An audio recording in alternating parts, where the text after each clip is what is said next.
Bienvenue à tout le monde. Jean-Pierre Mariaccia, cofondateur et président de Convergence. J'avais un chiffre en tête là qu'on m'a soufflé ce week-end.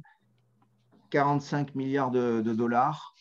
C'est le chiffre investi en Chine dans les projets Greenfield entre 2016 et 2017. Largement en tête, évidemment, par rapport aux investissements réalisés à la fois par l'Union européenne et aussi par les États-Unis. On a quelque part du retard peut-être à combler. C'est un peu aussi dans cette logique qu'on s'est inscrit, nous, Convergence, sur le sujet du local content. Peut-être que avant de vous présenter l'objectif de ce webinaire, juste un mot pour vous rappeler Convergence, ce que nous sommes. Nous sommes un opérateur de services pour le développement international, en particulier donc, sur un certain nombre de secteurs clés, dont les secteurs énergie mine, énergie renouvelable. 3 piliers sur lesquels on s'appuie: nos plateformes digitales, les expertises de nos partenaires, de nos experts, de nos consultants, et puis les réseaux que nous avons constitués sur l'axe Afrique-Europe.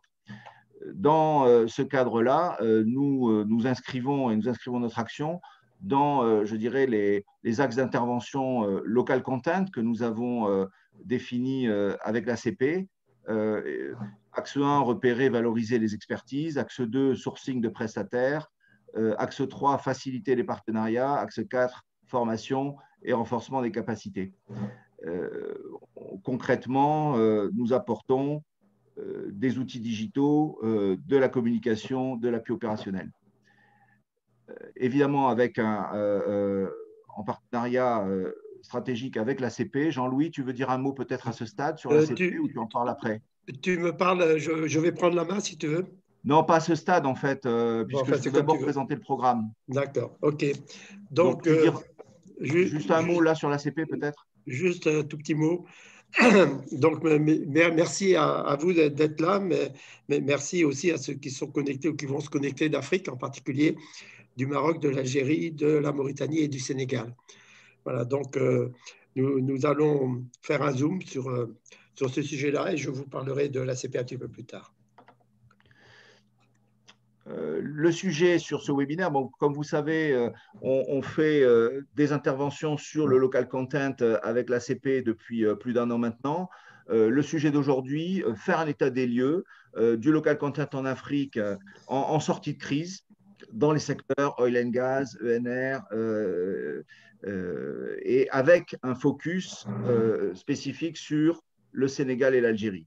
Et au-delà de cet état des lieux, on parlera de projets concrets et d'opportunités aujourd'hui pour les opérateurs, justement dans ce contexte new normal en reprise d'activité.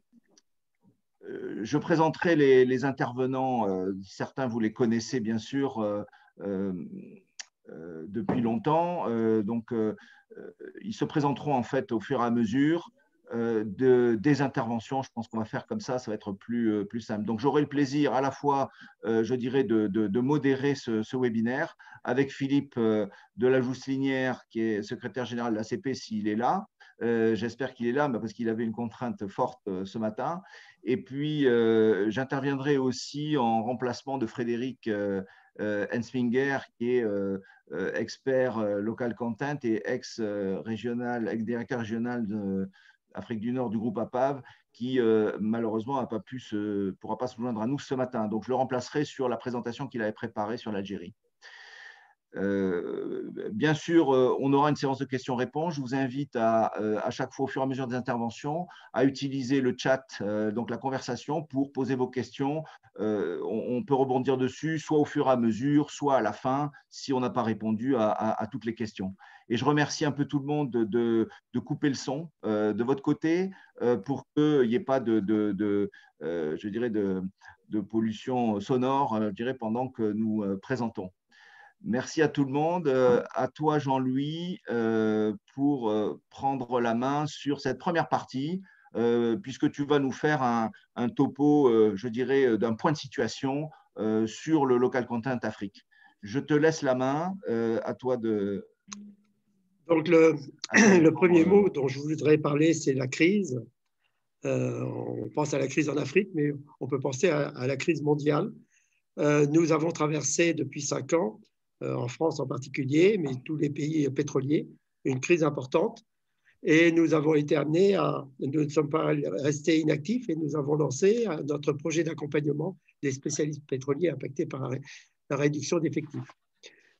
Nous avons aussi, face à la crise énergétique, développé et accéléré participé à l'accélération de la décarbonation de notre énergie. Et donc, au sein de l'ACP, nous avons créé des groupes de travail, on en parlera tout à l'heure. On a évolué, on est passé d'une association de consultants pétroliers à association des consultants pétrole-énergie, et avec une forte connotation sur la décarbonation. Vous pouvez voir ça sur notre site www.acp-france.org et vous y retrouverez un certain nombre d'informations, y compris sur notre nouvelle orientation. Alors, l'Afrique, un tout petit mot sur l'Afrique. L'Afrique est un pays majeur, c'est évidemment notre zone de prédilection, mais c'est aussi une population de 1,3 milliard d'habitants, c'est la même que la Chine, qui passera à 2,5 milliards en 2050. C'est-à-dire que depuis 1920, la population aurait été multipliée par 25 en 130 ans. Alors, il y a deux demandes. Il y a une demande d'énergie, évidemment, par rapport à cette population. Le taux d'électrification actuellement est inférieur à 50%. Donc, le pourcentage doit augmenter aussi. Et il y a une demande de formation sur les populations importantes dont j'ai parlé tout à l'heure. La moyenne d'âge en Afrique actuellement est de 19 ans et elle sera en 2050 de 15 ans. C'est-à-dire que chaque année, il y aura 150 millions de personnes qui vont se présenter dans le monde du travail. La concurrence, comme l'a dit Jean-Pierre, est rude de la part de la Chine. La Chine se sert la part du lion.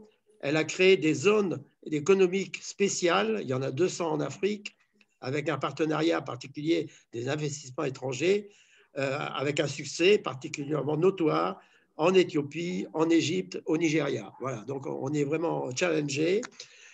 Notre association donc, se tourne, comme je l'ai dit tout à l'heure, se tourne vers l'ensemble des énergies. On a mis à disposition nos compétences dans le domaine du pétrole et du gaz, qui sont dans la première ligne. Ça, c'est notre page home de notre site, mise à disposition de cette expertise pétrole et gaz pour les énergies renouvelables et mise aussi à disposition de nos compétences transversales qui sont en dessous, à nouveau, pour les énergies renouvelables.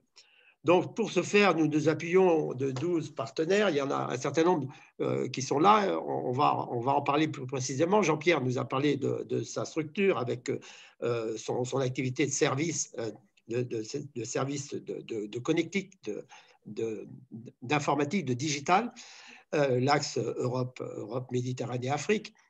On parlera évidemment d'APAV et OSIS aussi. Technipipe qui n'est pas là, je pense, qui est spécialiste de pipeline, IMS qui est là, qui est spécialiste de l'activité service, en particulier en opération maintenance, avec une très forte implantation de plusieurs centaines de personnes en Algérie. Hermas qui est spécialiste de la zone lusophone, on parlera des autres, et Procestec, Fimatec, deux sociétés d'ingénierie, l'une spécialisée dans le domaine de la production, Procestec, et l'autre transversale dans les différents domaines de l'industrie, qui est Fimatec.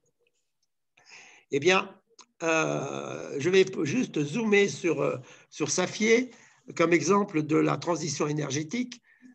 Safié a développé depuis toujours une compétence unique en termes d'ingénierie de structures métalliques, en particulier dans l'offshore, et a mis à disposition pour les activités en énergie renouvelable, ce qui représente aujourd'hui un tiers de son activité, en particulier sur l'éolien flottant, mais pas que, aussi sur les activités hydrogène flottantes. APAV, dont je veux dire un mot, APAV donc, est un de nos membres partenaires. APAV, c'est 10 000 employés, c'est 170 centres de formation répartis dans le monde, avec un certain nombre qui sont en Afrique, que vous voyez en dessous, et c'est avec eux que nous coopérons. Nous avons monté le projet du Sénégal, dont on va parler, de création de centres de formation à Saint-Louis. Nous l'avons créé avec APAF Sahel, implanté à Dakar, et actuellement, nous sommes en train de répondre avec APAF Maroc sur un projet au sein vers les instituts de formation des métiers aux énergies renouvelables et efficacité énergétique, les IFMERE au Maroc, pour nous proposons d'orienter les IFMERE, de les diversifier vers l'hydrogène d'une part et l'éolien offshore d'autre part. Voilà les deux exemples que je voulais prendre. Et puis maintenant, je vais rentrer dans le cœur du sujet, si vous voulez bien. Alors, la principale problématique, enfin, un des points importants en Afrique, c'est d'être conscient que, évidemment, il y a 57 pays bien différents les uns des autres, mais il y a une forte économie informelle et en même temps, il y a une désindustrialisation précoce.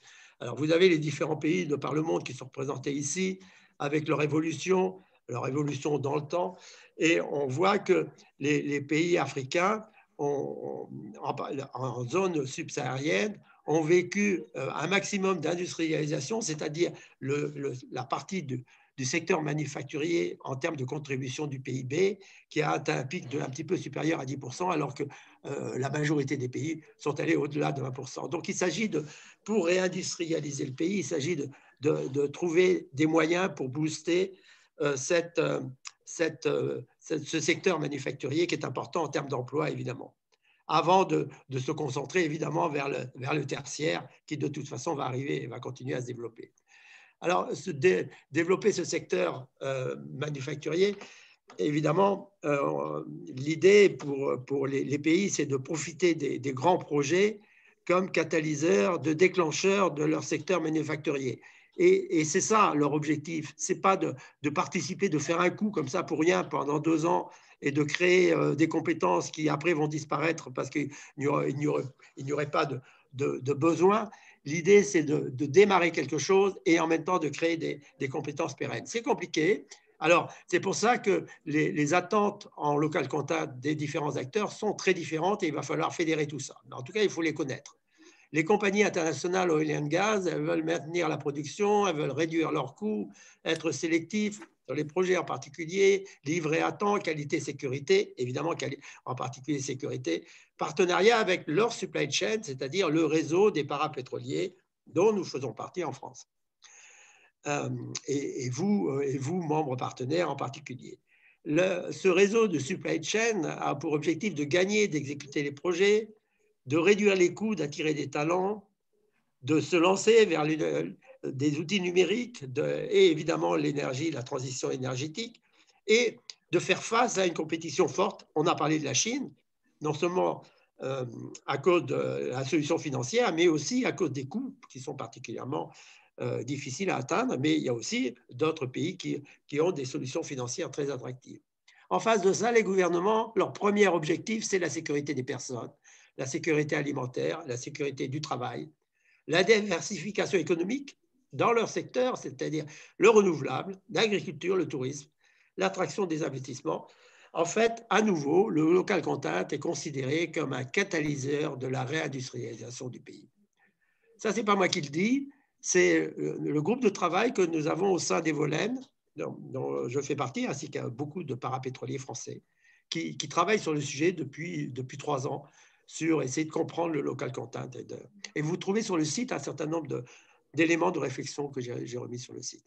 Les fournisseurs locaux, eux, ils veulent avoir accès à un financement, mais plus que ça, ils veulent atteindre des standards internationaux pour pouvoir offrir leurs compétences de personnes et de structures pour servir les marchés pérennes au-delà des marchés pétroliers. Et je parle évidemment de l'énergie, des énergies renouvelables et des mines. Juste un petit point sur les 3 crises. Alors, il y a 3 crises, il y en a une 4e qui est la crise sécuritaire, et ça, nous la connaissons bien. Elle frappe actuellement le Mali, le Mozambique, l'Ouganda, et peut-être même le Maroc avec le Polisario qui commence à pointer à se remanifester. Mais au-delà de cette crise particulière, il y a une crise Covid que nous connaissons bien, qui a entraîné du télétravail, des difficultés des expatriés pour voyager, avec des voyages suspendus, de la quarantaine. Les équipements ont été difficiles à livrer dans les délais. Et tout ça fait dire que finalement, il y a sans doute un bénéfice à réévaluer le profit, l'avantage que peut apporter une construction dans des pays exotiques tiers. On en reparlera tout à l'heure. C'est Issa qui nous en parlera à propos du Sénégal, du projet sur du hub du terminal de Grand Tortue, qui a été fabriqué ou qui sera fabriqué en pièces détachées en Corée, non pas en Corée, mais tout au moins en Indonésie, pour être transporté en pièces détachées et être monté sur place alors qu'il y a un chantier naval à Dakar. Le deuxième sujet, c'est le cours du brut, évidemment, avec les réductions des CAPEX et des OPEX. Et en face de ça, la demande de la supply chain de réduire ses coûts. Ça, c'est la demande des pétroliers qui demandent à la supply chain, et BP en particulier l'a fait récemment. Et finalement, une réorientation sur les projets brownfield, c'est-à-dire les projets anciens, la revitalisation des projets, à la place au lieu de créer de nouveaux projets. Voilà. Le climat, juste un tout petit mot pour le climat qui impacte l'Afrique plus que les autres, alors qu'ils en sont très peu responsables. Mais le climat, aujourd'hui, l'agriculture offre 50% des emplois en Afrique, donc ce n'est pas étonnant que ça soit. Et puis, évidemment, des problèmes de migration à l'intérieur d'un pays vers ce qu'on appelle l'urbanisation et l'expatriation. Voilà, pour conclure cette introduction que je souhaitais faire, le local content se comporte de 3 éléments, les biens et les services. En fait, l'objectif, c'est de renforcer les capacités des sociétés. La main-d'œuvre, l'objectif, c'est de renforcer, de développer la main-d'œuvre locale et le transfert de compétences. Et là, il s'agit d'apporter un soutien au développement des infrastructures et en visant évidemment les infrastructures qui sont pérennes, qui vont être utilisées pour d'autres projets à la suite, même si ce sont dans d'autres secteurs que le secteur des énergies, bien sûr. Donc, pardon.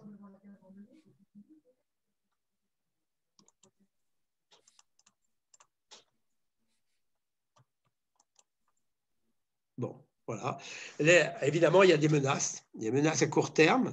C'est que le local content peut engendrer des surcoûts et que les collaborations peuvent être réduites à la durée de la construction et après l'ingénierie qui est chargée du projet peut être amenée à quitter le pays. En face de ça, voilà, il y a une vision à long terme du local content qui est de construire un local content créateur de valeur locale en visant une performance opérationnelle et une croissance et un emploi local pérenne. Voilà, j'en ai fini de mon exposé et on va maintenant faire le zoom sur les 2 pays que nous avons retenus aujourd'hui. Merci Jean-Louis. Tu me redonnes la main, s'il te plaît. Donc, vous avez certainement des questions à poser à Jean-Louis. On aurait envie de t'en poser un certain nombre. Je vous invite à utiliser le chat pour l'instant et puis ensuite, on aura l'occasion de faire une séance questions-réponses en fin de session. Je vous partage à nouveau donc, de mon côté pour que Issa, tu puisses prendre la main si tu veux bien. Donc, pour parler, pour faire un focus donc, sur le Sénégal, je te propose de te présenter très rapidement et ensuite on avance. Donc, tu me diras quand est-ce que tu veux avancer sur les différents slides. D'accord. Merci Jean-Pierre. Je ne sais pas si je suis suffisamment éclairé ou pas, ou si je peux… On te voit et on t'entend. Parfait. Ah, d'accord. Bon, il n'y a pas besoin de mettre de la lumière. Oui, c'est Issa Diop Ndoye, ingénieur de formation dans le domaine de l'ingénierie de projet, capacity building, training, transfert de compétences, en partie aussi dans l'enseignement et la formation des cadres, des ingénieurs, des techniciens. Je suis membre de l'ACP, je suis également membre du groupe des professionnels sénégalais de la diaspora. qui regroupe des professionnels sénégalais qui travaillent à la fois dans les majors privés tels que Total, Shell, dans les National Oil Companies tels que Saudi Aramco, ADNOC, Abu Dhabi National Oil Corporation, les sociétés d'ingénierie telles que SBM, pour ne citer que celle-là, Saipem, Eiffage, et sur les 5 continents. L'objectif de ce groupe, c'est de contribuer, disons, à une gestion optimale de la nouvelle économie pétrolière et gazière au Sénégal. Par 3 lignes directrices, enfin 3 types d'actions, à la fois comme réservoir d'expertise, think tank, qui peut être consulté par les autorités locales sénégalaises, voire de la sous-région. Je précisais tout à l'heure un certain nombre d'actions que nous avons déjà faites, qui peut être aussi consulté comme, dans le cadre d'une assistance technique, peut orienter les autorités sénégalaises vers des partenaires en cas de besoin. Et surtout avoir le point de vue de l'État sénégalais et des sociétés sénégalaises, intégrer cette donne. Tout à l'heure, Jean-Louis a présenté un peu dans le cadre du local content les objectifs de 3 catégories d'acteurs, à la fois les compagnies internationales, les gouvernements, les sociétés locales et les sociétés de supply chain. Je dois avouer que les objectifs ne sont pas souvent convergents et le but de ce groupe, c'est en particulier à la fois d'appuyer le gouvernement sénégalais et les sociétés sénégalaises dans le cadre des différents domaines les plus urgents du local content. Et une bonne partie de ces membres ont une longue expérience, en fait, je peux dire, sur toute la chaîne de valeur du oil and gas. Je voulais préciser ça pour faire le lien avec l'analyse sur le contexte actuel du Covid et la mutation industrielle. Le groupe des professionnels de la diaspora a produit un article qui a été partagé dans les réseaux sur la mutation actuelle dans l'industrie du oil and gas et quels sont les défis et opportunités pour le Sénégal. Un certain nombre d'enseignements ont été partagés et il est important d'y revenir tout à l'heure quand je vais parler de GTA, surtout les surcoûts liés à la crise et puis le cas de force majeure dû au Covid qui va amener aussi des surcoûts parce qu'il y a, disons, le first gaz, le first oil sont différés au moins une année. Voilà, est-ce que je peux... Voilà, vous avez devant vous, pour ceux qui n'ont pas l'habitude ou commencent à s'intéresser au Sénégal, c'est utile de le rappeler, peut-être pas pour certains, vous avez sur la slide que vous avez sous les yeux un certain nombre de blocs offshore et onshore du Sénégal. Il y a une trentaine de blocs, dont 9 qui sont, disons, sous licence, une douzaine dont on a ouvert la procédure de licensing, et puis il y a 3 blocs sur ces blocs-là qui vont nous intéresser particulièrement par rapport à ce qu'on va développer tout à l'heure. C'est le bloc de Saint-Louis Offshore, où il y a eu la découverte de Grand Tortue Ahmeyim, qui est sur la frontière Sénégal-Mauritanie à environ 175 bornes des côtes. Le Kayar Offshore, dans lequel il y a eu 2 découvertes, Yakar et Teranga, c'est du gaz toujours. Et puis le Sangomar sur le Russus Offshore à environ 150 bornes au sud de Dakar, au sud-ouest. Tout ceci, c'est du pétrole et c'est de l'offshore. Je reviendrai tout à l'heure sur GTA pour prendre, disons, ce concept de développement comme support d'analyse de cette approche sur le local content, qui est une analyse diagnostique, et puis des recommandations constituées. Tu veux que j'avance là, Issa? Oui, tu peux avancer. Ok. On a 5 minutes de retard là. Si tu veux accélérer, si tu veux oui. Donc, là, pour rappeler tout simplement que sur le plan architecture institutionnelle légale, le Sénégal est vraiment bien doté. C'est allé très vite après un certain retard. Il y a eu une loi sur le contenu local qui a été promulguée en 2019. Les décrets d'application, après beaucoup de concertation avec les acteurs, ont été validés et signés, parce que ce qui est important, ce sont ces décrets d'application ça a été signé, je pense, en février dernier, donc c'est relativement récent. Ça permet pour les sociétés sénégalaises, dans le cadre du local content, d'avoir des champs d'intervention privilégiés ou non. Il y a dans ces décrets-là 3 régimes d'intervention, ce qui est appelé le régime exclusif, où ce sont des activités réservées exclusivement à des entreprises sénégalaises, le régime mixte où les entreprises sénégalaises peuvent se mettre en joint venture ou en accord de groupement avec les entreprises sénégalaises, et le régime non exclusif où une société internationale peut venir s'installer au Sénégal, créer une société de droit sénégalais, ainsi de suite. On pourra les partager, tout cet arsenal légal, juridique est disponible. On suivi une création du Comité national de suivi du contenu local. Ça avait été créé, bien entendu, il y a plus de 3 ans, et ça a été actualisé. C'est en fait la structure qui doit réfléchir sur les orientations stratégiques majeures des politiques d'hydrocarbures au Sénégal. Et ce comité national, tu es déjà sur... Tu peux revenir un peu sur... Ouais, il faudra aller beaucoup plus vite, Issa, s'il te plaît, dans la présentation, parce que je propose que tu ailles au point clé là, de la première partie et qu'on parle des projets, en fait. D'accord. Donc, voilà. Oui, pour rappeler ces décrets d'application, le Comité national de suivi du local content, la création d'un fonds d'appui continu local.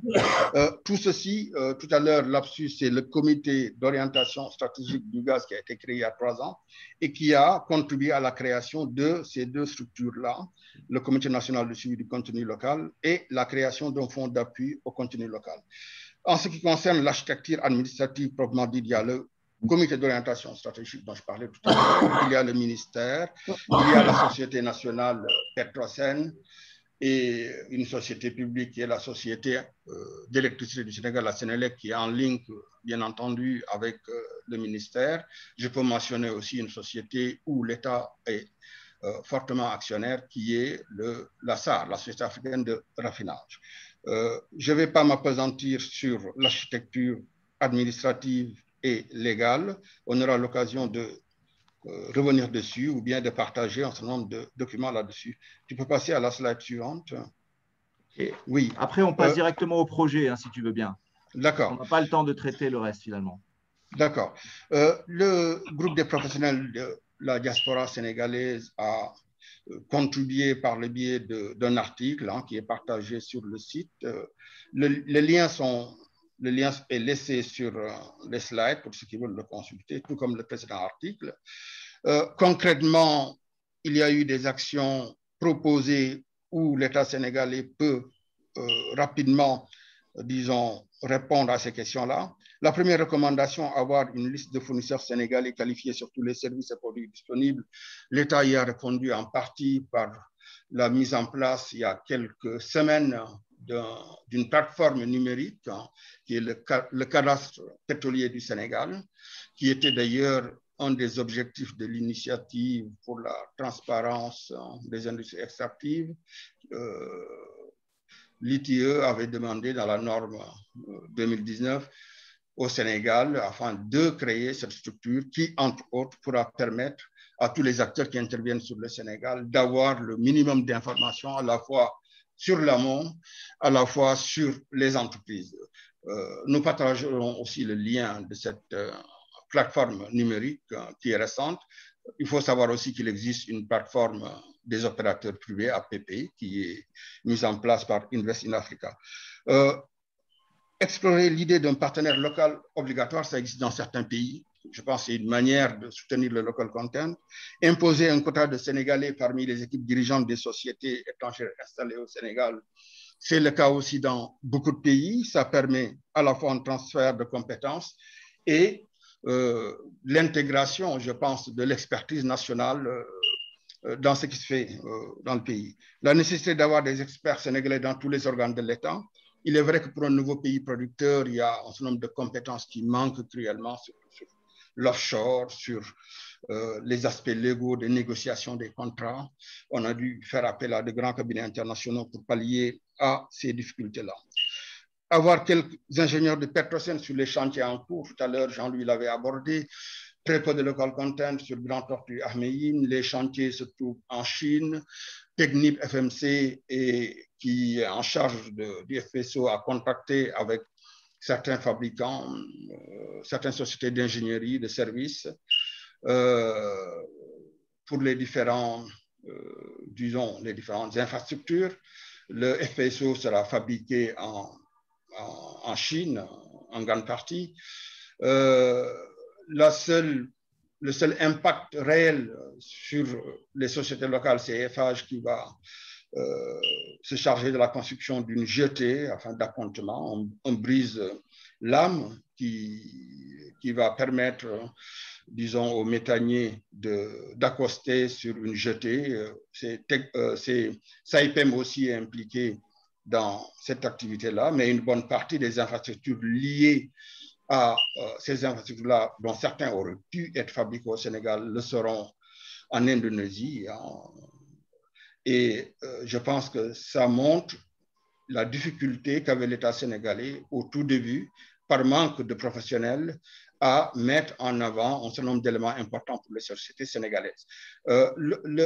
Une des remarques essentielles que nous avons proposées dans cette analyse, c'est qu'une bonne partie de ce qui concerne la loi sur le local content ou le local content dans le cadre des opérations soit prise en compte dans les contrats de partage de production, c'est-à-dire avant même qu'il y ait découverte, qu'il y ait obligation pour les futures compagnies qui seront opérateurs ou bien qui vont s'accompagner d'opérateurs de préciser un certain nombre de points essentiels concernant le local content et que l'État sénégalais ne puisse pas signer des FID afin de décision finale d'investissement sans qu'il y ait ces éléments clés de local content en direction des sociétés sénégalaises ou bien de l'expertise nationale. On passe à la suite. Issa, une question. Avant de passer au projet, est-ce qu'il y a un slide que tu veux commenter dans la première partie? C'était le slide GTA. C'est pour ça que je te demandais d'aller. Il y a le slide qui est à la fin, concept de développement de GTA. Alors, c'était ça? Ouais, avant. Celui-là. Oui, c'est celui-là. Voilà. Donc là, c'est un exemple, ce sera au large de Saint-Louis. On voit sur ces trois schémas en bas le brise-lames qui va être fabriqué par Eiffage et qui a pu, disons, contracter avec le port autonome de Dakar, et il y aura 21 caissons de 16 000 tonnes qui vont être fabriquées localement et qui seront assemblées pour faire le brise-lames. Et il y aura une jetée, Saipem est impliqué, et les appontements, malheureusement, qui auraient pu être fabriqués sur place au Sénégal, Jean-Louis l'a mentionné tout à l'heure, il y a les chantiers navals sénégalais, il y a une société d'ingénierie sur les structures qui est membre partenaire, qui a, disons, une société locale, l'Axon, qui aurait pu intervenir, par exemple, et d'autres, avec les laboratoires de l'ESP, par exemple, ou de l'école polytechnique de Thiès, qui dispose de labos de génie mécanique et qui travaille avec les privés, auraient pu, disons, être impliqués dans ce type de chantier. Là, ça montre que la mise en œuvre ou la promulgation des décrets d'application concernant le local content a été un peu lente et ces décrets ne sont pas rétroactifs. Donc, les contraintes légales ne vont concerner que les phases 2 et 3 de GTA, idem les phases 2 et 3 de Sangomar. Là, par exemple, sur l'unité, le FPSO, l'unité de stockage et de déchargement de gaz, sera lié à une unité de gazification. Il faut savoir que tous ces infrastructures-là ne seront pas fabriquées au Sénégal. Ce sera en Chine, certains assemblements en Indonésie et peut-être d'autres éléments, j'en suis pas sûr. Au début, il était question de chantier coréen du Sud qui serait impliqué en partie comme sous-traitant. Le Sénégal est un pays nouveau, il y a des pays africains qui peuvent maintenant, dans le yard, fabriquer ou assembler un certain nombre. Je pense au Nigeria, dans le cadre du champ Egina de Total, une bonne partie des infrastructures, 50%, seront fabriquées sur un yard au Nigeria. L'Angola aussi dispose d'un yard. Je pense que ce type de structure ou de support d'un pays peut vraiment impacter de manière très, très, très forte la plus-value pour le pays. On peut revenir sur... On peut passer maintenant au projet, Issa, vas-y. si tu veux bien. Voilà, donc on a 3 projets qui ont été, peut-être juste un mot avant que tu interviennes là-dessus. On a souhaité que, je dirais, ce webinaire soit aussi une opportunité de montrer, d'illustrer avec des projets très concrets qui sont avec des opportunités à saisir pour les opérateurs. Et donc, on a sélectionné un certain nombre de projets que Issa va vous présenter. Oui, le premier, c'est le réseau gazier du Sénégal, qui est en fait un choix stratégique pour le Sénégal pour, disons, augmenter la valeur ajoutée de la production d'hydrocarbures. Il y a eu un certain nombre d'études qui ont été faites de faisabilité. C'est quoi le réseau gazier Sénégal? C'est un projet qui va être implémenté par le Fonds stratégique d'investissement du Sénégal, le Fonds 6, qui est une structure rattachée au ministère des Finances, mais qui est complètement private-oriented, qui va être l'actionnaire majoritaire de ce projet avec Petrosen et avec la Sénélec. Il s'agit de construire sur la durée du projet environ 430 km de paille. La première phase va consister à poser l'épine dorsale de ce projet-là, environ 155 km de pipe, entre le jugement de, GTA, donc à partir de Saint-Louis, jusqu'au Cap des Biches. Ça, c'est l'un des axes. Et puis, il y en aura d'autres à partir de Kayar, Yakar Teranga, donc juste sur la côte de Kayar, pour desservir en fait les centrales électriques qui fonctionnent au fioul, qui vont être maintenant transformées pour fonctionner au gaz, et d'autres qui seront construits et qui en cours de construction d'ailleurs, et qui vont fonctionner au gaz. Il y a eu d'ailleurs une centrale de 350 mégawatts la première pierre a été posée il n'y a pas très longtemps à Saint-Louis par des opérateurs privés sénégalais et qui va être alimentée par ce gaz-là. Donc, qui va être certainement un client potentiel de ce réseau RGS. Le pré-FID de RGS est déjà achevé, on en est au FID, et il y aura peut-être certainement pour une bonne partie de nos membres, partenaires ou autres, qui ont une expertise qui n'est pas disponible au Sénégal ou ailleurs, il y aura opportunité sur tout ce qui est EPC, tout ce qui est capacity building, tout ce qui est construction réelle, enfin pose de pipe ou fournisseur de matériaux, de pipe, des opportunités dans le cadre de ce projet-là. Nous donnerons le contact et le site du Fonds 6 pour ceux qui veulent, à la sortie du FID, manifester un intérêt pour ce projet-là. Dis un mot sur le centre de formation quand même.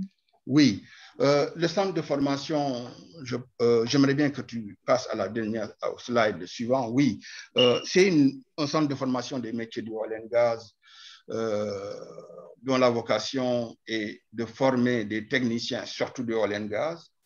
C'est un financement de la Banque africaine de développement pour le Sénégal par le biais du ministère de la formation professionnelle. D'ailleurs, c'est un bon exemple de collaboration entre membres partenaires de l'ACP dans le cadre de ce de cet appel d'offres, Proeduc Consultant, qui est mon partenaire, et APAV ont manifesté de l'intérêt ensemble, ont été choisis parmi les opérateurs qui ont procédé à des offres, et la procédure d'adjudication a permis de gagner ce marché et de faire cette étude des besoins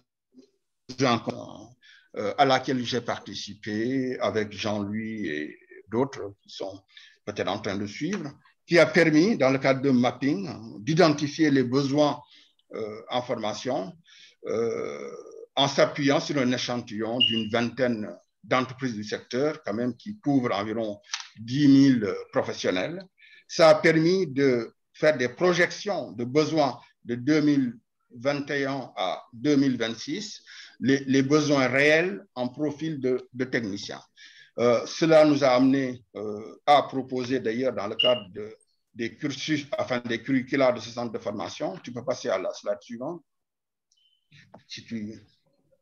Oui, là, nous avons proposé une formation initiale en pétrole et gaz avec des spécialisations 3 niveaux, réservoir plus forage, dans l'aval, et puis dans tout ce qui est production, maintenance de projet. Et de la formation continue sur les secteurs où l'évaluation a montré qu'il y aura des besoins avec des pics très importants, surtout ce qui est de la formation de tueurs-soudeurs, de techniciens gaz to power, de la maintenance électrique, de la maintenance mécanique, HSE, maintenance instrumentation. Certains parmi les entreprises consultées ont fait état de besoins très importants sur les structures métalliques, tout ce qui est tuyauterie, soudage, et puis des formations à la carte, sachant que dans ce que nous proposons, l'approche privilégiée est l'approche par les compétences. On aura l'occasion, pour ceux qui sont intéressés, de voir sur le site une explication de cette démarche méthodologique. Donc, s'il y a des questions, on pourra rapidement échanger sur le Sénégal. C'est vrai que c'est très difficile en moins de 10 minutes d'aller de manière détaillée sur certains aspects. Ce n'est pas l'objectif, Issa. En tout cas, merci beaucoup pour ton intervention et qui a donné quelques éléments clés. Pour ceux qui sont intéressés par les différents projets évoqués par Issa, on est à votre disposition avec Issa justement sur ces projets pour définir des modalités d'intervention et d'action. Ce que je vous propose maintenant, c'est de faire, en fait, avant que Saïd Akretch prenne la main sur la situation du local content dans l'oil and gas en Algérie, de faire très, très rapidement un petit éclairage qui avait été préparé par Frédéric Ensminger sur l'Algérie. Donc, je me permets d'utiliser donc les slides qu'il a préparés et vous les commenter très, très rapidement. Donc, un premier message ici sur où en est l'économie algérienne. Aujourd'hui, elle est en sortie de crise. Elle a été impactée fortement par la crise 2020, comme vous le voyez avec des chiffres, je dirais, à la baisse sur le PIB et sur en particulier la production d'hydrocarbures, moins 17%, moins 17,7%. On a malgré tout une économie effectivement qui se maintient avec des réserves de change qui restent fortes, bien sûr, et puis une exportation, un niveau des exportations qui est quand même au-delà de 20 milliards de dollars cette année. Donc, l'Algérie, évidemment, reste une économie forte. Un deuxième point important, c'est que l'industrie hors hydrocarbures devient un vrai pilier de l'économie nationale algérienne selon la volonté, je dirais, des autorités. Donc ça, c'est peut-être à marquer d'une pierre blanche, en tout cas peut-être du point de vue de l'extérieur, parce qu'on n'avait pas connu l'Algérie de cette façon-là. Et je crois que ça, c'est vraiment le deuxième message à intégrer. La deuxième slide que je voudrais vous montrer et qu'avait préparé Frédéric, c'est comment se concrétise en fait la volonté de relance des autorités algériennes aujourd'hui. Donc, il y a clairement un nouveau modèle de développement qui est mis en place avec un accent qui est mis sur à la fois la valorisation des ressources humaines et aussi la mise à niveau des entreprises. Donc ça, c'est la première chose. La vision, elle est structurante, donc j'en parlerai un peu tout à l'heure, je l'illustrerai sur un troisième slide. Le contexte, c'est effectivement une reprise qui est quand même est progressive, mais qui est réelle. On prévoit cette année, donc évidemment, l'Algérie est en train de s'ouvrir. Saïd, tu le confirmeras tout à l'heure. Ce que je voudrais illustrer aussi, parce que ça montre bien un petit peu la volonté de développement de l'Algérie aujourd'hui, c'est ce que le pays veut faire dans l'industrie minière et avec donc des grands projets qui sont qui sont prêts à être réexploités, comme par exemple le gisement de phosphate à l'est du pays. Également un projet minier dans le sud, du côté de Gare-Gébilette. Comme vous le voyez, également, il y a une volonté sur l'industrie minière d'améliorer le contexte de financement et de gestion en incluant fortement le secteur privé. Donc là-dessus, je passe rapidement, peut-être pour vous montrer et faire juste un focus sur l'industrie des ENR.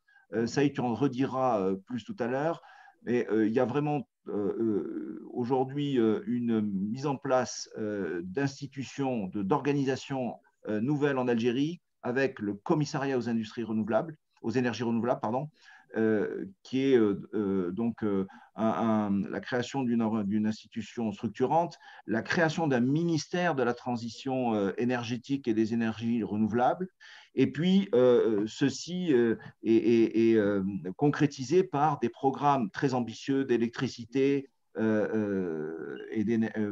produite à partir d'énergies renouvelables, et en particulier le solaire.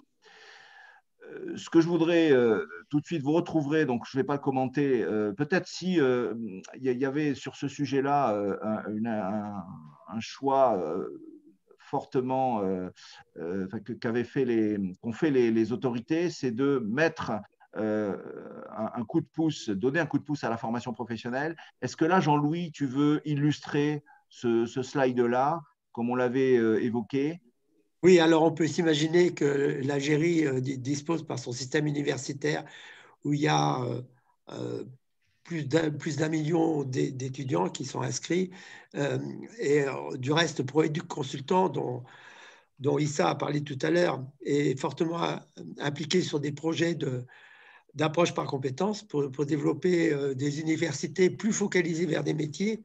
Donc, on peut s'imaginer qu'il y a tout un tas de métiers qui existent déjà, qui ont été développés au service et qui vont s'appliquer directement aux énergies renouvelables. Mais ce qu'a voulu faire l'Algérie récemment, c'est de créer une école spécifique, un petit peu équivalent aux IFMERE dont je vous ai parlé tout à l'heure au Maroc, pour former des techniciens supérieurs qui viendront participer aux projets d'exploitation. Et parmi ces projets, il y a des projets, peut-être que Saïd nous en parlera tout à l'heure, de solarisation. En tout cas, nous en parlons dans le cadre de la conférence, des conférences qu'on prévoit en Algérie, de la solarisation des sites de production. Voilà.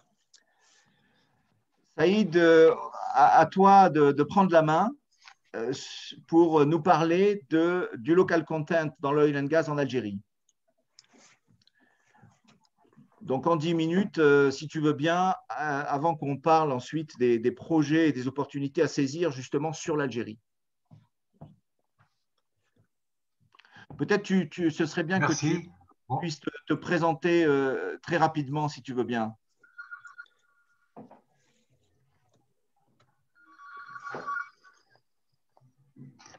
Merci, bonjour tout le monde. Donc, bonjour. Je suis en position de retraite en ce moment, mais j'ai fait des études de sciences physiques et puis j'ai travaillé au ministère de l'Énergie et des Mines dans le département qui s'occupe des hydrocarbures. J'y ai passé beaucoup de temps et je suis devenu le responsable de cette structure-là, donc directeur d'exploration et de production pendant quelques années. Et puis, je suis devenu directeur général de l'énergie. C'est-à-dire que je m'occupais de tout ce qui est énergie au niveau du ministère, de la stratégie énergétique jusqu'à la coopération énergétique bassin méditerranéen, Europe, Nord, Afrique du Nord. J'y ai passé quelques années et puis on m'a nommé président-directeur général de la Société nationale de distribution des produits pétroliers. Pas de Sonalgaz, hein. C'est une filiale de Sonatrach qui s'occupe de la distribution des produits pétroliers, c'est-à-dire elle s'occupe de mettre à la disposition des automobilistes donc le gasoil, l'essence, le sans-plomb, le gaz butane, donc tout ce qui est nécessaire donc, pour les véhicules. J'ai passé presque 8 ans comme président directeur général de cette entreprise, qui est très importante en Algérie parce que elle comporte 30 000 personnes. Hein. Donc, elle couvre tout le pays. Voilà en gros. Et donc, en 2015, j'ai pris ma retraite. Et là, je suis membre donc, de l'ACP. Et je suis membre également de l'Association algérienne du gaz. Je suis dans le bureau de cette association. Donc, c'est une association qui est affiliée à l'Union internationale du gaz. Voilà en gros. Maintenant, revenons au local contact en Algérie, on peut résumer ça en disant que le local contact en Algérie, donc ce slide-là donne un petit peu les généralités, un petit peu ce qui est important de dire sur le contexte général du secteur de l'énergie. On peut passer dessus, hein, on peut passer dessus. Jean-Pierre, on peut passer dessus. Donc, je pense que d'une manière générale. Tu ne veux pas faire un commentaire sur ce slide-là Oui, on peut dire que les pouvoirs publics encouragent fortement l'investissement. Donc, en changeant les lois, en publiant des lois qui sont très favorables à l'investissement. Et par exemple, il y avait une disposition qui freinait un petit peu les investissements. C'est la disposition qui a imposé un partenariat 49-51 pour les entités étrangères. Donc, elle a été levée, maintenue, sauf elle est maintenue pour les secteurs stratégiques. Donc, il y a également une nouvelle loi qui a été publiée en fin d'année 2019. Elle n'est pas encore entrée en application parce que tous les textes d'application aujourd'hui ils sont finalisés, mais la loi elle porte sur les activités amont. Hein. Donc, on s'attend à ce qu'il y ait bientôt des appels d'offres pour la sélection de blocs d'exploration-production. Donc, c'est une loi qui a pris en compte, disons, tout ce qui freinait un petit peu les lois précédentes. On peut dire par exemple que le contrat de partage de production a été réintroduit dans cette loi. La loi précédente, il n'existait pas. On peut dire également que aujourd'hui, Sonatrach, qui est l'entreprise nationale pétrolière et gazière, peut négocier directement avec une compagnie internationale, ce qui n'existait pas auparavant. Parce qu'il y avait les appels d'offres. Donc là, les appels d'offres sont toujours là, mais on peut imaginer des partenariats qui vont se créer donc, par des négociations directes entre Sonatrach et les compagnies internationales.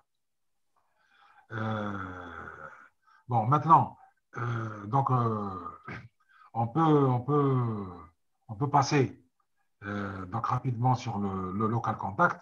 Bon, le local contact en Algérie est très développé dès l'origine.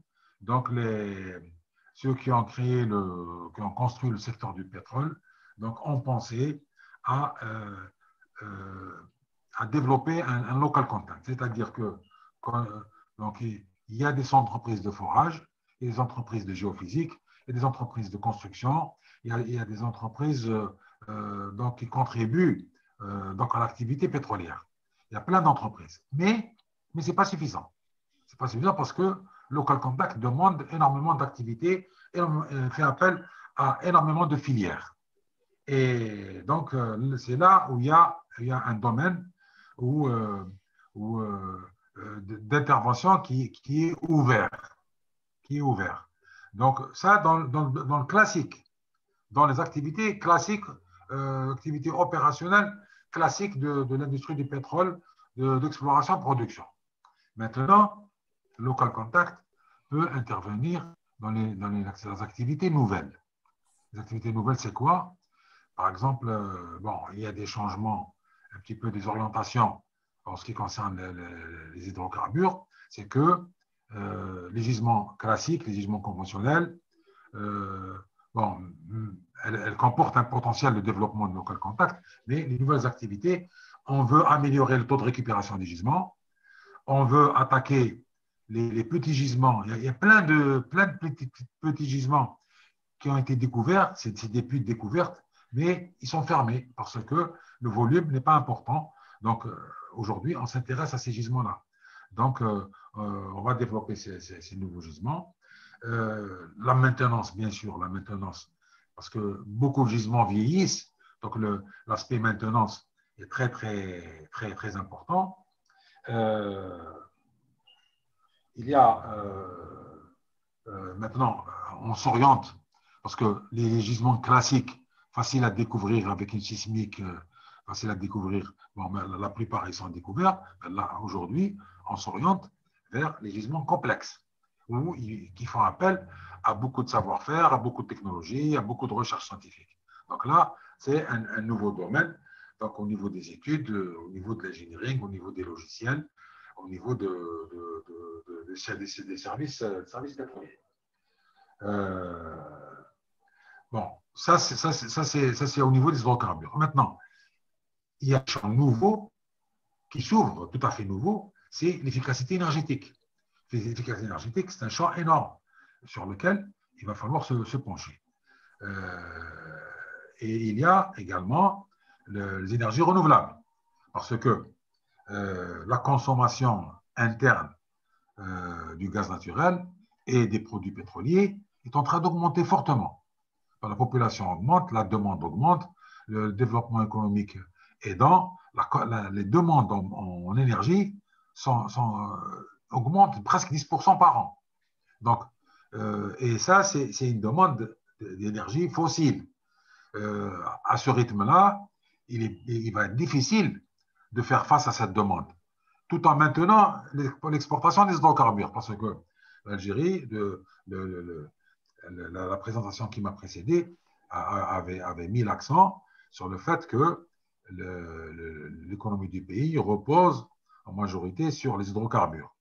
Donc, il va falloir freiner cette demande-là en énergie parce qu'il faut dégager une quantité d'énergie à exporter pour avoir des revenus en devises. Les exportations hors hydrocarbures ne sont pas encore très, très, très fortes. Donc, on est obligé de passer aux énergies renouvelables. Et là, c'est comme tu l'as dit tout à l'heure, il y a une nouvelle vision au niveau des pouvoirs publics avec la création de nouvelles entités étatiques qui réfléchissent donc à la manière de développer les énergies renouvelables. Donc là, c'est un champ nouveau et énorme. Je pense que Local Content va très bien s'implanter dans ce secteur-là. Hein. Donc, également avec la transition énergétique. Bon, on a cité la solarisation des sites pétroliers dans le sud. C'est quelque chose qui se fait aujourd'hui, mais c'est un projet parmi des milliers d'autres, hein, parce que les énergies renouvelables vont entrer dans tous les domaines, même dans les maisons, dans l'industrie, partout. On ne peut pas, comme je répète encore une fois, on ne peut pas aller continuer à faire face à la demande énergétique avec les hydrocarbures. Maintenant. Tu avais préparé un slide sur les acteurs, là. Oui, alors pas celui que j'affiche d'ailleurs. Aujourd'hui, l'acteur principal, c'est Sonelgaz.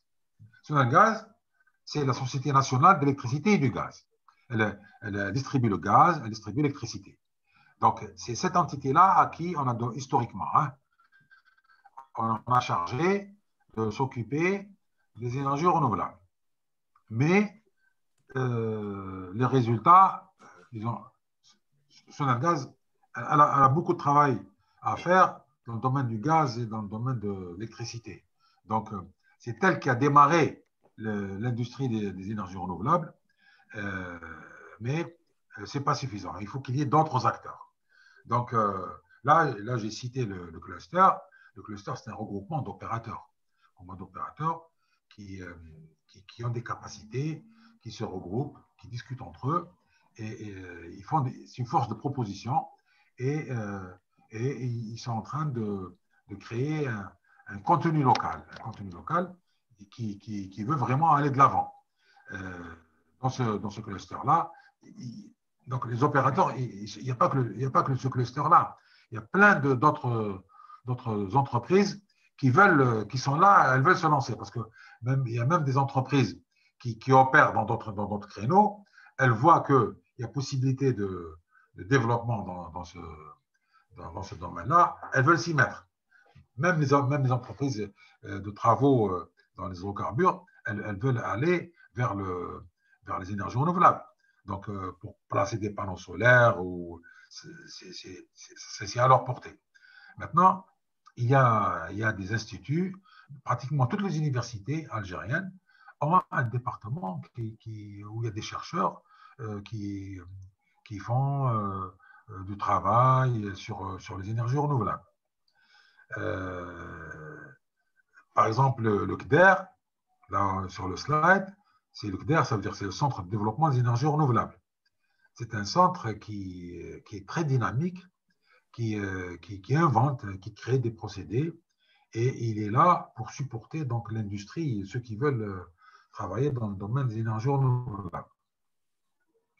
Donc, il y a vraiment beaucoup d'effervescence en Algérie dans le domaine des énergies renouvelables. Il y a beaucoup de conférences qui se tiennent, il y a beaucoup de débats. Saïd, pour terminer, oui. Saïd, pour terminer ta présentation, tu avais préparé un slide un peu de conclusion sur la transition énergétique en Algérie. Est-ce que là, tu veux bien justement conclure là-dessus avec tes recommandations, notamment pour avancer sur l'Algérie quand on est un opérateur international?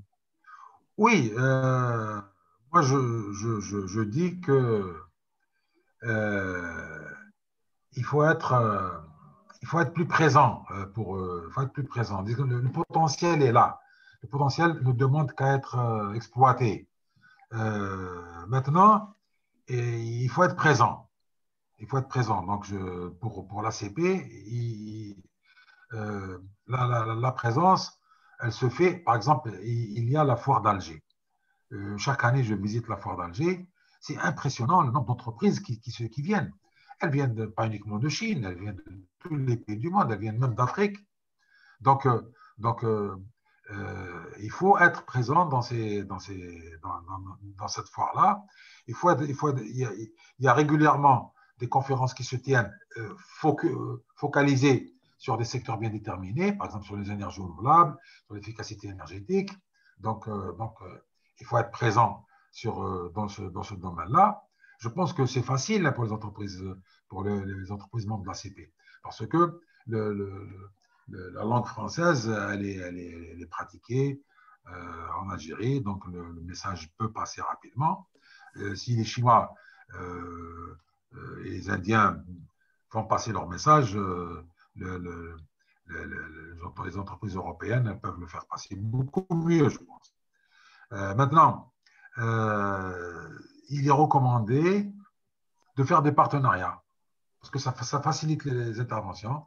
Il y a beaucoup d'opérateurs algériens qui sont disposés à faire des partenariats. D'autant plus que bon, on n'oblige plus maintenant à faire des partenariats dans le 49-51. Maintenant, on peut également envisager que les entreprises qui veulent intervenir créent des entités juridiques localement. La main-d'œuvre existe, les centres de formation, il y en a plein. Bon, tout à l'heure, on avait évoqué l'école sur les énergies renouvelables. Bon, cette école-là, ça va être un plus. Mais toutes les universités, tous les centres de formation, tous les instituts forment dans le domaine des énergies renouvelables. Donc, le centre que veut créer le ministère de l'efficacité énergétique, il va venir en plus de ce qui existe déjà. Je pense que sur le plan législatif, les pouvoirs publics, ils ont mis en place les outils nécessaires pour faciliter les interventions. Je pense que la situation elle est favorable pour un très, très fort développement. Voilà ma conclusion.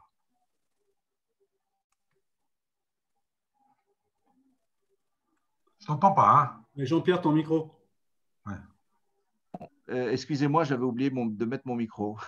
Saïd, il y a deux questions pour toi.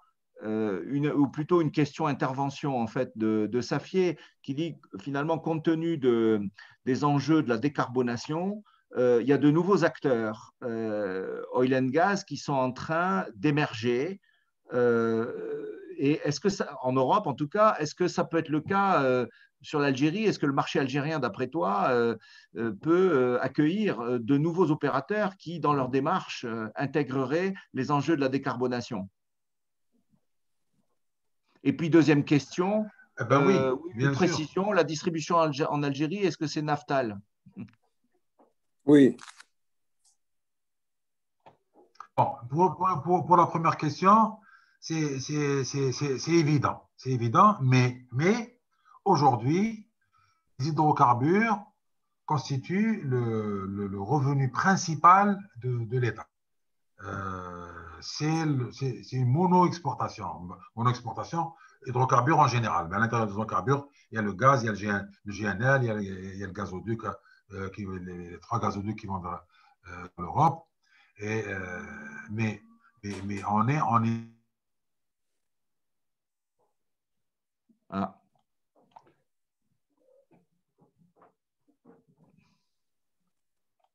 impliqué dans cette démarche-là. Il y a un ministère. Saïd, tu peux redire, là, on n'a pas entendu ce que tu disais. Tu peux redire, s'il te plaît? Oui, je disais que aujourd'hui, sur le plan économique, les hydrocarbures constituent la principale activité et source de revenus du pays, les hydrocarbures. Donc, on va continuer dans cette démarche-là, mais en la freinant, parce qu'on ne peut pas faire autrement. On est dans ce cycle-là, on est obligé de continuer. Mais en faisant l'effort de réduire cet impact-là et de développer d'autres sources de revenus dans lesquelles on va intégrer donc, toutes les activités hors fossiles. Donc, cette démarche-là, elle est très forte aussi. Parce que abandonner du jour au lendemain les hydrocarbures, pour l'instant, ce n'est pas possible. Mais il y a un fort développement dans les activités hors hydrocarbures. Donc, en incluant donc l'Algérie participe donc, à tous les efforts de la communauté internationale pour le climat. Voilà. Okay, maintenant, revenons à Naftal. Vas-y, Saïd. Juste un mot pour répondre à la question. C'est pour la première question. Oui, si tu veux bien. Bon, Naftal, c'est une filiale de Sonatrach qui s'occupe de la distribution des produits pétroliers. Elle distribue à peu près 15 millions de tonnes. Maintenant, Naftal, dans le secteur de la distribution, je dis distribution. Distribution, c'est-à-dire à la pompe. À la pompe, elle n'est pas seule. Il y a des petits opérateurs. Il y a des opérateurs. Il y en a une dizaine ou une quinzaine. C'est des petits opérateurs qui interviennent localement. Mais la logistique, c'est-à-dire les centres de stockage, les pipelines, la logistique, c'est des monopoles naturels.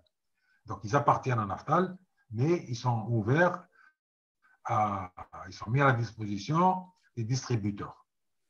Donc, on peut dire que Naftal, c'est l'opérateur principal, elle domine le marché, mais sur le plan législatif, elle n'a pas le monopole.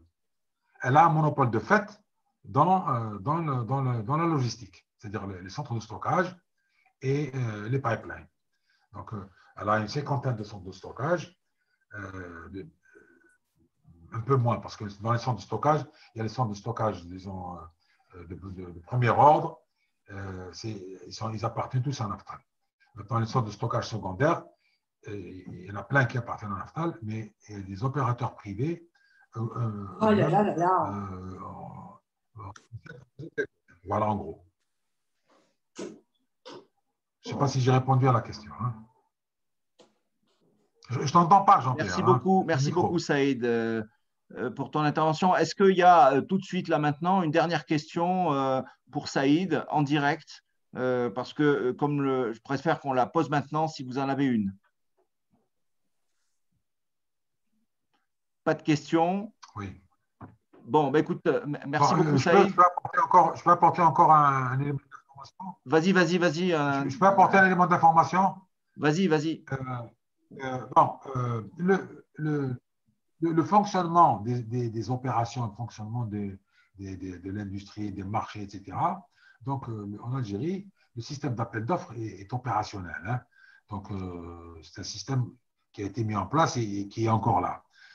Donc, dans le secteur de l'énergie, donc, il y a des centaines d'opérations qui se font. Donc, c'est des appels d'offres. Donc, il y a un document, il y a un support qui s'appelle BAOSEM. C'est Bulletin des appels d'offres du secteur de l'énergie et des mines. Donc, c'est un document qu'on peut acquérir. On peut s'abonner online. Donc, c'est là où il y a tous les appels d'offres. Maintenant, il y a il y a aussi un système qui a souvent cours, c'est le système de préqualification. Par exemple, Sonelgaz veut réaliser des projets, donc elle prend l'initiative de réunir toutes les entreprises qui ont des capacités, elle fait une sélection. Elle présélectionne les entreprises qui ont les capacités de réaliser ce projet. Une fois qu'elle a fait cette préqualification, elle passe à l'appel d'offres. Elle prend le moins disant, le mieux disant. Donc, et ça marche aussi pour tous les secteurs. Donc, ça, c'est une information pratique que je voulais donner. Merci beaucoup, Saïd. Finalement, tu introduis très bien notre dernière partie. Messieurs, je vous propose donc de passer à la dernière partie de notre webinaire qui est projet opportunité pour les opérateurs en Algérie. Nous allons devoir le faire un peu plus rapidement, mais je compte sur vous. On a donc deux choses à présenter. D'abord, les opportunités, je dirais, de conférences. Donc, c'est des opportunités d'information, éventuellement, bien sûr, sur le marché algérien et une invitation à y participer. Et puis ensuite, je parlerai d'une mission export ACP Convergence que nous prévoyons pour septembre. Donc, je vous laisse introduire le sujet. Xavier, d'abord, pour la première conférence qui est proposée par l'ACP à l'occasion du salon NAPEC en Algérie qui se déroulera donc en septembre. Donc, deux conférences sont proposées par l'ACP. Xavier, allez-y pour la première. Alors, Très, très rapidement, donc moi je suis de formation ingénieur et j'ai un long parcours dans le groupe Air Liquide, ce qui fait que je connais un petit peu les problématiques de l'hydrogène. Et dans cette conférence, après des généralités sur les ressources énergétiques très importantes, bien sûr, de l'Algérie et ses conséquences sur l'hydrogène, nous nous proposons de présenter les différents modes de production d'hydrogène classique ou d'hydrogène bas carbone. Et nous proposons de terminer par un projet de déploiement d'un scénario hydrogène pour un pays comme l'Algérie, mais quelque chose de très concret, de très pragmatique et d'immédiat, pas des choses très, très lointaines, avec la mise en place d'une station hydrogène alimentant une flotte captive, par exemple de taxis près d'un aéroport, alimenté par de l'hydrogène produit sur place. On produit de l'hydrogène déjà en Algérie. Et puis, dans une deuxième étape, une fois que cette station hydrogène et cette flotte captive ont montré leur efficacité, de les alimenter par un électrolyseur alimenté par des énergies renouvelables ou de l'alimenter par de l'hydrogène pétrolier après capture et stockage du carbone. Merci beaucoup, Xavier. Est-ce que vous avez est-ce qu'il y a une question particulière là maintenant sur cette conférence? Sinon, on avance sur la conférence numéro 2. Bien, donc qui sera présentée par Hervé Lou. Oui, Hervé, bonjour. Un mot pour te présenter aussi, s'il te plaît. Oui, très bien. Si, il y avait une question sur la première. On est sûr que c'est confirmé maintenant en APEC, donc. Alors, très bonne question. D'après mes informations, c'est absolument confirmé. Saïd, est-ce que tu veux aussi, puisque c'est toi qui es quand même très en première ligne aussi sur les informations, est-ce que tu veux répondre à cette question? Bon, il y a eu une petite perturbation dans le son. Question, est-ce que le NAPEC est confirmé? Comment? Est-ce que le NAPEC est confirmé? Le NAPEC est confirmé. Sauf dernière minute, aggravation, un variant qui sort, qui perturbe tout. Bon, mais pour l'instant, c'est confirmé. Et il y a un très fort engouement. OK. Merci, c'est clair. Voilà. Hervé, tu reprends la main? Oui, je reprends la main. Merci, Jean-Pierre. Donc, je suis donc un ingénieur formation, donc je suis spécialiste effectivement dans l'industrie de la supply chain notamment. Et je fais partie du cabinet Arclès, tout comme Xavier d'ailleurs qui vient. Alors, le sujet qui sera potentiellement proposé au NAPEC. En retrait. Oui, le ministre des énergies. Est-ce que celui qui parle veut arrêter son micro là? Ok, merci. Donc, dans le cadre de donc on va également parler d'un projet très, très concret, hein, qui est un projet de solarisation de sites oil and gas et montrer effectivement l'originalité et l'application de la méthode de local content, de développement de local content que nous avons développé chez Arclès en collaboration avec l'ACP. Alors, clairement, effectivement, développer le local content le plus en amont possible, c'est pour une mise en œuvre réussie, ça c'est important, puisque finalement, c'est faire du mapping, hein, c'est associer des besoins et des offres. Comme le signalait Saïd, effectivement, l'Algérie, c'est quand même un pays où le local content est très développé de par l'existence de Sonatrach et ses filiales. Et la méthode consiste à effectivement aller beaucoup plus loin dans la supply chain et aborder effectivement des besoins naissants et des offres potentielles. D'où l'intérêt d'un sujet comme la solarisation sur site oil and gas. Voilà, donc c'est quelque chose que l'on présentera. Alors Arclès, pourquoi Arclès, hein? D'abord, on est membre de l'ACP et ensuite, on a deux axes d'activités qui sont l'industrie et les énergies. Avec des expériences réussies effectivement de local content en Russie, au Brésil, au Nigeria, etc. et ailleurs, mais pas en Algérie. Et EFASEC, c'est un ingénieriste portugais qui offre effectivement deux atouts fondamentaux, qui est d'être un spécialiste des centrales photovoltaïques, qui intervient, qui en a construit au Portugal, en Amérique du Sud, au Mozambique. Mozambique, il y a effectivement la construction d'une solarisation avec le groupe Total en ce moment. Je crois que le projet n'est pas arrêté pour eux. Et deuxième atout pour EFASEC, c'est qu'il dispose, ce groupe dispose déjà d'une filiale en Algérie. Voilà, donc c'est quelque chose, c'est un projet très concret et on montrera l'intérêt d'avoir une approche de développement local sur ce type de projet.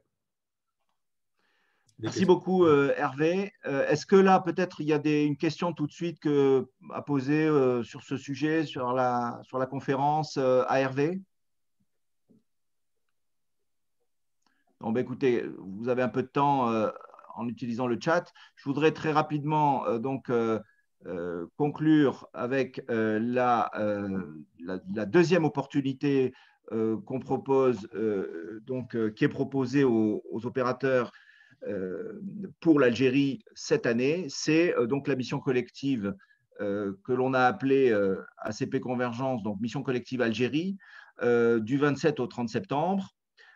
Avec un objectif qui est pour ACP Convergence d'accélérer la collaboration franco-algérienne dans le secteur de l'énergie sur les 5 thématiques clés qui apparaissent à l'écran: la solarisation, la réduction du gaz torché, l'amélioration du taux de récupération des gisements, l'hydrogène et bien sûr le développement des industries algériennes. Cette mission se passera dans le cadre d'un déplacement de 2 jours et demi avec 2 nuits sur place et 1 jour et demi en option pour ceux qui le souhaitent. À qui c'est destiné? C'est destiné à tous ceux qui s'intéressent à l'Algérie, qui y sont présents éventuellement aujourd'hui, mais ou qui cherchent à y être présents et qui cherchent à développer leurs affaires avec l'Algérie. Le lieu, évidemment, c'est Oran. C'est là où sera organisé, évidemment, le NAPEC pour profiter, je dirais, de la synergie. Je vous montre peut-être le détail en cliquant. Je clique là sur le lien. Dites-moi si vous apparaît, si vous voyez bien à l'écran le déroulé. Non, on ne voit pas, non. Pas encore. Tu ne dois pas le partager peut-être. En fait, si, parce qu'il faut juste un petit temps de chargement. D'accord. Donc, bon, voilà, je vais vous, en fait, montrer là quels sont les objectifs spécifiques en fait de cette mission. Donc, on l'a dit, accélérer la collaboration, le voyage de 2 jours, les enjeux en fait. On a. Pas encore, hein. Jean-Pierre, on l'a pas encore. Vous le voyez pas, hein, d'accord. Il faut que tu le réactives de partage. Il est possible que tu ne partages que la présentation et pas ton écran. D'accord. Alors, j'arrête un instant le partage. Absolument. De mon côté. Et puis, je nouveau. Bon, finalement, c'est plus long que prévu. Désolé pour ce. Je vais voir si de mon côté. Oui, normalement, ça va fonctionner là maintenant. Dites-moi si c'est bon. Oui. Ouais. Impeccable. OK, parfait. Donc, les enjeux, mobiliser les acteurs de l'écosystème oil and gas. Alors, on a écrit français-algérien. En fait, désolé, ça, c'était la première version. On veut inclure absolument tous ceux qui sont ni français ni algériens, mais aussi africains, par exemple, ou européens, bien entendu. Cette mission est une mission inclusive, même si, évidemment, la collaboration ou les acteurs, en fait, c'est au départ, où ceux qui sont à l'initiative sont l'écosystème français-algérien. C'est trouver de nouveaux axes de développement, évidemment, pour l'industrie pétrolière et parapétrolière française, européenne, africaine, algérienne, renforcer, développer les partenariats. Et évidemment, permettre à tout le monde de trouver un partenaire d'affaires s'il ne l'a pas déjà. Évidemment, donc, qu'est-ce qu'on en attend? On en attend en fait une participation au moins d'une vingtaine d'entreprises françaises algériennes, l'implication d'opérateurs internationaux, un networking de haut niveau, une mission qui sera outillée, préparée, une visibilité pour que je le disais, et un networking pour tout le monde, des rendez-vous opérationnels et puis évidemment un impact dans la durée avec notamment la première partie de 2 jours et demi qui sera organisée autour d'ateliers techniques en fait, qui sont organisés comme vous le voyez ici sur ce planning. Donc, vous avez, vous voyez, un temps, vous avez des temps en fait qui sont des temps d'accès à la conférence NAPEC, notamment le premier jour, après un accueil de présentation. Vous avez un premier atelier qui est le premier jour en fin de journée. Ensuite, le deuxième jour, on a à nouveau un temps au NAPEC avec la conférence ACP qui vous a été présentée, le cas échéant, pour ceux qui voudront y aller. Et ensuite, on enclenche le deuxième jour avec les 4 ateliers complémentaires sur les différentes thématiques. On terminera la journée avec une rencontre expert sur le sujet spécifique de comment on rapatrie les bénéfices, comment la problématique des coûts de transfert avec l'Algérie. Et puis, le mercredi, on terminera sur des plans d'action avec les participants pour travailler sur des feuilles de route communes et puis des rencontres B2B avec notamment d'une part les entreprises algériennes et les entités et les institutions qui auront été invitées de notre côté et par les entreprises algériennes qui participeront. La partie sur mesure sera dans la foulée pour ceux qui la choisiront. Parmi ce que nous allons proposer, donc on ne réinvente pas du tout la poudre, hein, vous avez pour beaucoup d'entre vous l'habitude de ce type de mission collective. Vous retrouverez sur ce lien qui va vous être envoyé tout le détail de ce qui est proposé, inclus dans la prestation, et on le rajoute, une année de membres premium au réseau Convergence, avec les différents, dont l'accès au webinaire, comme aujourd'hui par exemple, et puis les différents services que nous allons faire profiter aux participants à cette opération. Le tarif qui est là est un tarif public avant spécificité liée notamment au membership ACP, par exemple. Et hors frais, bien sûr, d'accès optionnel au NAPEC, qui n'est pas de notre, comment dire, responsabilité. Nous aurons dans les jours prochains des réponses là-dessus, puisqu'on en a profité, et certainement, j'espère, des propositions intéressantes à faire à tout le monde sur l'accès au NAPEC. Vous avez ici des options qui sont proposées pour la partie sur mesure, et que peut-être je vous commente sur l'option 3. L'option 1, l'option 2, on aura des informations du NAPEC qui vous seront données.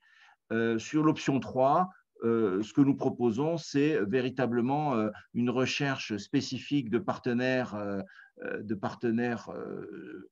stratégiques pour vous, pour ceux qui sont intéressés donc, à l'occasion de cette mission. Qui nécessite évidemment un travail en amont et puis un travail de sélection très précis qui sera effectué pour que, au moment où vous soyez présent, on puisse vous présenter les partenaires cibles, des possibles partenaires cibles pour vous en fonction de ce qui aura été défini. On aura aussi, et ça, moi, j'ai tenu à le faire parce que j'ai l'expérience de plusieurs missions de ce type-là, ça peut être intéressant, si vous voulez, d'être accompagné par un expert ou par quelqu'un qui connaît le contexte algérien et qui va assister au rendez-vous avec vous et qui derrière aussi pourra proposer un suivi derrière de la relation en local. Vous avez dit, vous avez entendu ce que disait Saïd, il faut être présent en Algérie pour faire des affaires. Sur la partie financement, il y aura plusieurs possibilités. Le chèque relance export, qui est prévu par l'État français et qui permet donc pour l'individuel un chèque de 2 000 € et pour la participation à une mission collective, une contribution qui va jusqu'à 1 500 € quand la mission collective est labellisée, ce que nous aurons, et nous aurons confirmation pour ça très rapidement. Et puis, bien sûr, si tout ça, c'est la cerise sur le gâteau, la base, en fait, pour tous les opérateurs qui veulent faire de l'international, c'est l'assurance prospection export, dans lequel vous pouvez faire rentrer tout à fait ce type d'opération, en fait. Alors, sauf les frais, déplacement, pour ce qui est du chèque relance export, mais tout ce qui est frais de déplacement dans le cadre de l'assurance prospection export, tout ça, ça rentre bien sûr. Donc, les solutions de financement sont là et elles permettent en plus une avance de trésorerie. Donc, j'espère que tous ceux qui sont intéressés ne seront pas bloqués par ces aspects-là. On est à votre disposition et je suis, moi, particulièrement sur la mission Export Algérie, la mission collective Algérie. Votre interlocuteur, n'hésitez pas à me contacter pour plus de précisions. On aura une communication mailing qui partira d'ici la fin du mois pour vous proposer, pas du mois de juin, mais d'ici mi-juillet, en quelque sorte, vous aurez une communication qui vous présentera tous les détails de ce que je viens de vous présenter rapidement. Merci à vous. Alors, on est un peu en retard, désolé pour le retard qu'on a pris. Est-ce qu'il y a des questions là, tout de suite à poser sur cette mission Algérie et plus globalement à tous les intervenants? Merci de les poser en direct si vous voulez. Puis après, il y aura une ou deux questions que j'avais vues dans le chat que je vous poserai, que je reposerai à un intervenant. Est-ce qu'il y a des questions, des commentaires sur ce que vous venez de voir? Moi, j'ai une question, Jean-Pierre. Vas-y. Y a-t-il des exemples, effectivement, d'intervention d'un pays africain vers un autre?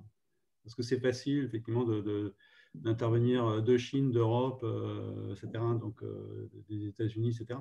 Mais existe-t-il des exemples, et avez-vous des exemples, là, autour de la table, de sociétés africaines qui interviennent dans d'autres pays d'Afrique de manière significative? C'est-à-dire la logique sud-sud, c'est ça? Oui, tout à fait. Alors, dans le domaine de l'oil and gas, je préfère, Issa, que tu puisses peut-être répondre par rapport au Sénégal, ou Jean-Louis par rapport aux pays qu'on a cités en Afrique. Et je préfère vous laisser ou Saïd sur l'Algérie, évidemment, puisque le sujet, c'est quand même l'oil and gas ou les ENR. Oui, est-ce qu'on a des exemples de partenariats sud-sud c'est ça la question d'Hervé, qui ont fonctionné, voire qui sont opérants aujourd'hui? J'avais compris intervention de sociétés de pays du Sud vers notre pays du Sud. Enfin, j'ai rencontré des responsables de sociétés ghanéennes au Sénégal qui se sont positionnés, c'était dans le cadre du MSBCG, et qui entendent développer leur activité au Sénégal.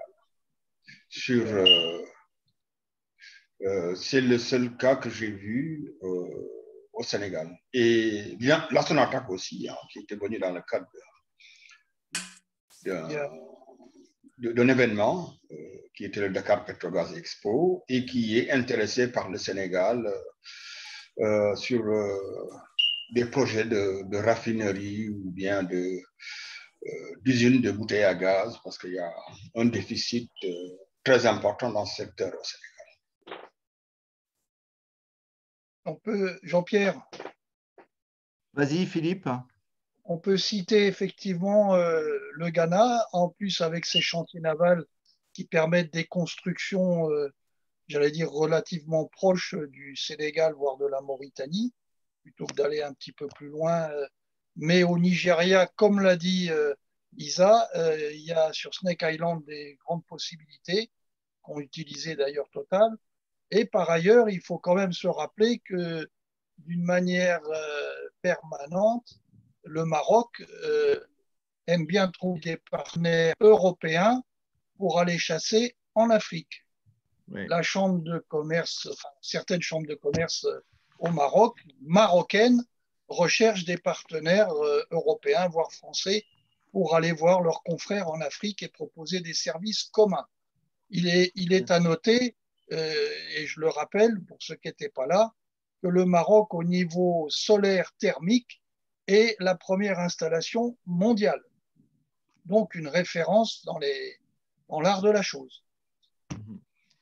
Dans la foulée de ce que dit Philippe en relation avec le Maroc, j'oubliais qu'il y a un partenariat entre le Maroc et le Nigeria qui a été signé entre le roi et le président Buhari.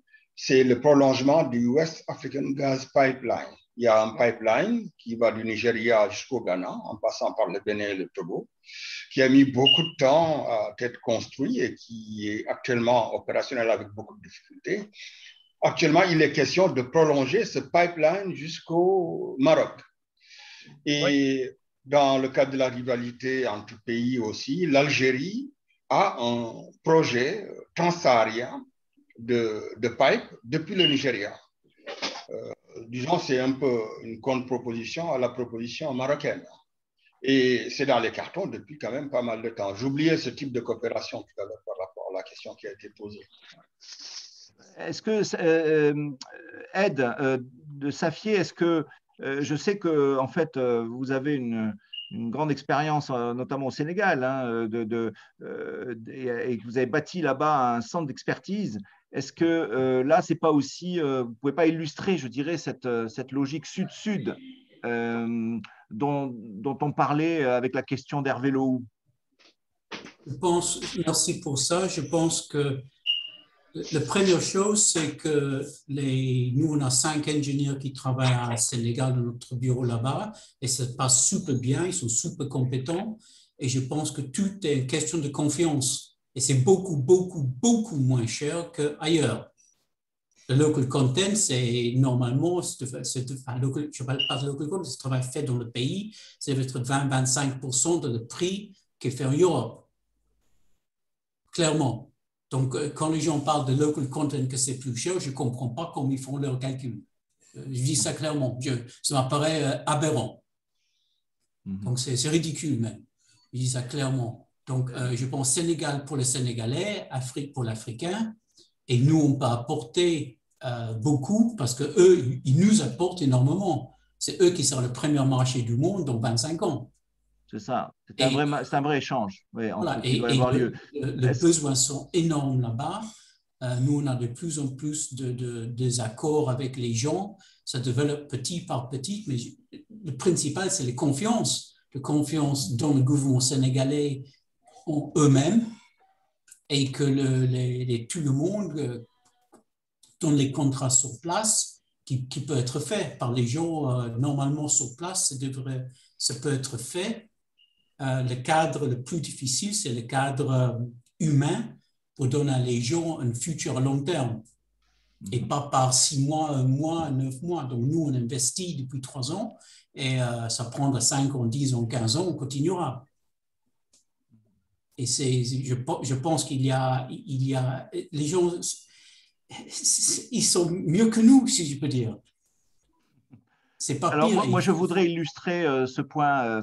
Hervé, tout le monde a remarqué que les questions de frontières et, je dirais, d'expertise étaient nouvelles aujourd'hui et qu'on pouvait les considérer au-delà des frontières. Et que les moyens techno que nous avons, notamment de communication, nous permettent aujourd'hui de faire facilement des équipes, de monter facilement des équipes internationales, multi-compétences et multinationalités un peu partout. Et donc, pour adresser les problématiques local content, je pense à la formation, ou je pense à la mise à niveau d'entreprise, je pense à la préparation de projets local content. Eh bien, on peut monter des équipes qui incluent les différentes expertises évidemment en ayant ce souci de l'optimisation des coûts et de l'optimisation d'efficacité. Et ce que je vois, moi, c'est qu'on est sollicité aujourd'hui, si vous voulez, par des fédérations professionnelles africaines qui fonctionnent tout à fait, qui ont tout à fait cet objectif-là et qui nous demandent de former des équipes, je dirais, d'experts multi-compétences et multinationalités. Et on n'est pas à utiliser là, ici, absolument un Sénégalais ou ici un Algérien ou ici quelqu'un du Mozambique. L'important, c'est de répondre à la problématique en montant la meilleure équipe possible. Et la techno, enfin, je dirais les moyens de communication, pardon, sont aujourd'hui à notre service pour pouvoir mettre en œuvre ce type de solution. Voilà, c'est ce que je voulais illustrer. On aura l'occasion, j'espère, dans un autre webinaire avec l'ACP, de vous présenter des réalisations que nous aurons faites d'ici là. Est-ce que, alors, Nadia, bon, tu voulais illustrer avec le Mozambique, peut-être très rapidement, même si ce n'était pas le sujet d'aujourd'hui, mais peut-être, vas-y, interviens pour expliquer ce que tu voulais dire. Oui, bonjour à tous. Donc, j'ai travaillé pendant 7 mois donc, au Mozambique sur le projet LNG donc, de Total. Et dans le mapping des entreprises locales que nous avons faites donc, sur la partie contenu local, capacity building, il y avait beaucoup de sociétés sud-africaines autre que Sasol, donc qui est un opérateur sud-africain qui travaille depuis très longtemps au Mozambique, mais donc beaucoup de sociétés sud-africaines dans tous les secteurs d'activité, y compris la construction, pétrole et gaz bien entendu, transport, tout ce qui est healthcare, donc etc. Implanté là-bas parce que la proximité bien entendu des deux pays facilite les choses, ainsi que les accords qu'ils ont entre les deux pays. Et puis toute la partie. Et puis, ils ont une optique de pérennité, donc de développement durable, on va dire, comme disait donc Ed, de ne pas juste travailler pour 3 mois, 6 mois, juste sur une phase de construction, etc., mais plutôt sur du long terme. Donc, voilà, ça, c'est l'expérience avec beaucoup avec donc le partenariat 49-51, donc 49% à fonds sud-africains, 51% donc mozambicains pour pouvoir répondre aux appels d'offres et s'implanter et travailler, et avec cette vraie volonté de pérennité. Donc, voilà l'expérience que j'en ai aujourd'hui. Ils ont été conseillés par les Algériens? C'est une question. Hein. Je ne sais pas. 49-51, oui, je ne sais pas. Mais en tout cas, donc, ça fonctionne bien. Et ce qui est intéressant, c'est que même au niveau, vous savez, de tout ce qui est plateforme informatique, IT, communication, centre de formation, ils font appel aux Sud-Africains qui sont à côté. Voilà. Donc, plus que faire appel à des sociétés britanniques, françaises. Après, bien entendu, il y a les Portugais qui ont cette proximité avec le Mozambique parce que c'est une ancienne colonie portugaise. Mais la proximité de l'Afrique du Sud est vraiment très importante, dans tout secteur confondu. Merci Nadia, on aura l'occasion, j'espère, de revenir sur la partie lusophone de l'Afrique avec ses opportunités. Je voudrais, pour revenir sur Nord-Afrique et nous rapprocher de l'Algérie, il y a aussi un pays qui est d'ailleurs limitrophe de l'Algérie et qui est très important aujourd'hui et qui s'ouvre après une période un peu tumultueuse, c'est la Libye. Et je voulais, Philippe, est-ce que tu peux en dire un mot et en même temps de dire comment on peut procéder quand on est un opérateur là? Est-ce que nous, on peut aider comme tu l'avais proposé? Oui, alors côté Libye, après effectivement une période un peu agitée, hein, et de guerre, en quelque sorte, les faire repartent. Nous nous sommes rapprochés et nous sommes homologués à la NOC, la National Oil Company, et on peut dire qu'on a facilité les choses d'une manière cartésienne. Décrocher des contrats, c'est effectif pour des fournitures de pipeline, pour la fourniture aussi, et je sais qu'il y a la même en Algérie parce que je l'avais vu, de réparation de trépans fait par entreprise française. Et ma dernière conversation il y a quelques jours encore avec les Libyens relatait sur le fait qu'ils cherchaient un bureau de proprement. En moyenne, ils ont entre, enfin la NOC, entre 3 et 7 au quotidien d'un tas de variés, des outils, etc. Donc là aussi, ça fera l'objet peut-être d'une mise en flux, mais il y a des opportunités avec des gens. Parce qu'on a parlé de tas de choses, il y a des projets ou de financement. Là, nous sommes face à un client qui paye. J'ai même facilité pour la France la fourniture de chaux. C'était quand même 15 000 tonnes en big bag de chaux d'une entreprise française à destination d'une entreprise libyenne. Voilà. Tu peux nous revenir sur des opportunités concrètes éventuellement, et puis on les proposera, je dirais, ils recherchent un partenaire dans le procurement pour fournir tout type de matériel, j'allais dire, qui est assez bien défini dans leur scope d'ailleurs, afin d'entretenir leur champ. Voilà. Donc les Italiens sont assez présents, les Turcs qu'on retrouve partout sont assez présents. Ils recherchent aussi, mais ça a été décalé avec le Covid, mais nous sommes dessus avec l'ACP et Jean-Louis, de la formation, parce que je pense que c'est une généralité. Quelques pays, il y a l'aspect qualitatif et quantitatif. L'aspect qualitatif, quand ils ont des techniciens supérieurs et ingénieurs, ces gens-là sont aussi compétents que nous. Leur problématique, c'est quantitativement, quand il en faut 5-6, eh ben, il n'y en a qu'un sur place et qu'il faut former les autres. Mais ça, c'est valable dans tous les pays. On est à votre disposition pour si vous avez des questions ou des intérêts à ce stade sur ce pays. Je voudrais, à moins qu'il y ait encore une question ou un commentaire, vous clôturer en fait ce webinaire.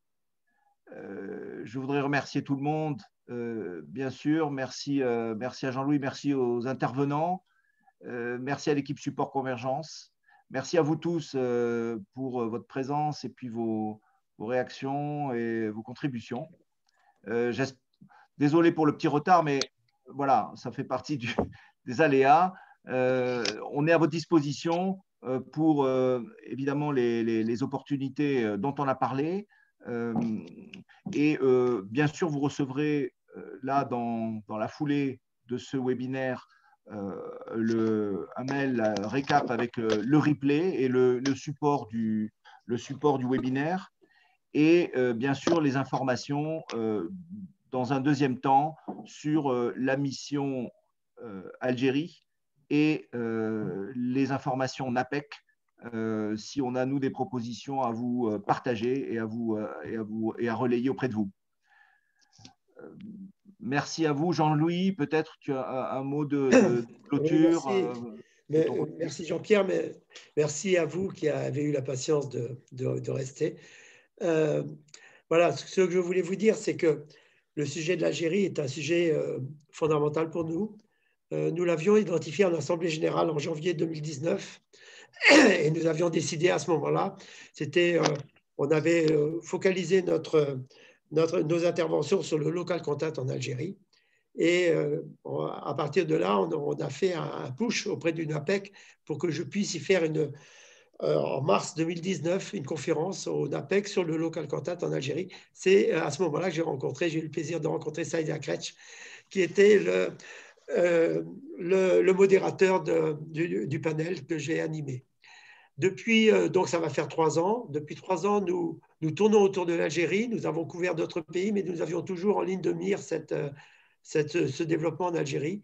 Et je crois que pour nous, cette mission, d'abord, on espère pouvoir faire les conférences en APEC et la mission de Convergent.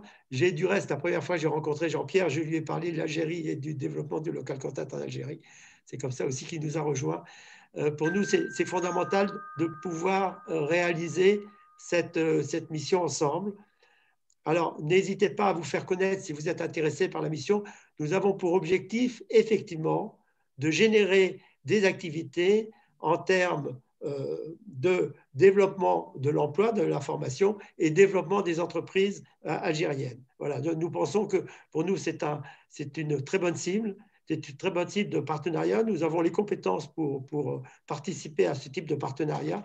Et je suis convaincu que nous avons un certain nombre de compétences ici autour du forum, des gens qui sont déjà implantés, qui connaissent très bien l'Algérie. Faites-vous connaître. Et nous avons encore deux bons mois pour finaliser l'organisation et pour voir aussi les modalités de financement. Alors, pour les entreprises, c'est beaucoup plus simple parce qu'il y a effectivement l'APP qui couvre quand même, l'APP, l'assistance prospection, couvre aussi les frais de déplacement dans le cadre d'une mission telle que celle-là. Mais pour les individus, il faut qu'on voit comment on peut faire. Et donc, faites-vous connaître et puis on va essayer de trouver la meilleure solution possible pour qu'il y ait le maximum de gens vraiment motivés pour accompagner notre redéploiement en Algérie. Voilà, merci à vous et à bientôt. Comptez sur nous pour préparer cette mission, en tout cas, dans l'intérêt de tous et du mieux possible pour que tout le monde en retire ce qui doit être retiré, c'est-à-dire des relations, du business, des opportunités, de l'information très précise sur le potentiel du marché. À très bientôt. À bientôt. Merci à tous. Au revoir. Merci à tous. Au revoir. Au revoir. Merci, au revoir. Au revoir.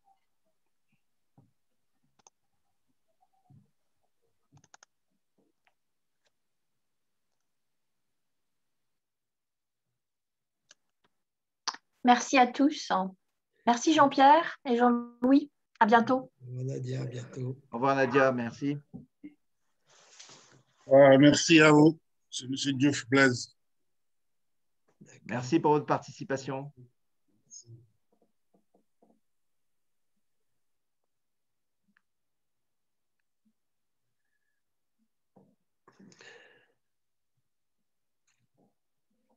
Voilà.